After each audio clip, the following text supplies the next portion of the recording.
A stark warning has gone out today over the future security of the Falklands. One of the most senior surviving veterans of the conflict says despite political tensions related to the 30th anniversary of the conflict, the risk of invasion will increase once the anniversary is passed. In an interview in today's Times newspaper, Major General Julian Thompson has also said should Argentina succeed, it would be almost impossible to win them back. Earlier today, he told me why he was so concerned. My concern is that sometime in the future, and I'm talking 2 or 3 years, or maybe even 5 years or 6 years, bearing in mind there is a window of opportunity where we don't have a carrier, that the Argentines might decide that they would like to take the Falklands. They would lower the temperature, diplomatically as it were, calm everybody down, and then perhaps mount a coup de main operation, seizing the airfield. And if that happens, there is no way we could take it back again, because the only way to take it back again would be by an amphibious operation, which would have to have air cover. So you think there's no imminent risk at the moment. How likely is it, though, that Argentina will try and invade at some time in the future? I think the risk is minimal now, but there might be an attempt in the future based on the overriding desire that the Argentines have to take back what they call the Malvinas. I mean, it's in their DNA. They believe the Malvinas belong to them, and nothing you and I will say will persuade them otherwise. And that is what I'm worried about.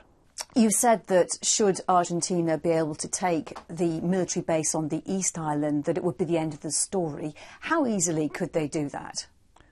Taking the base would not be an easy operation, but with imagination, with boldness, and also a desire to take the place at any cost to themselves, it could be done. And I believe that the way they would do it would not by putting their air force in the air in order to be shot down by the typhoons, but by landing clandestinely there when the guard is lowered, and all you have to do is to take the airbase, destroy the aircraft on the ground if they're on the ground, or prevent them getting back again by running trucks and things out onto the runway and holding the airbase long enough to do that.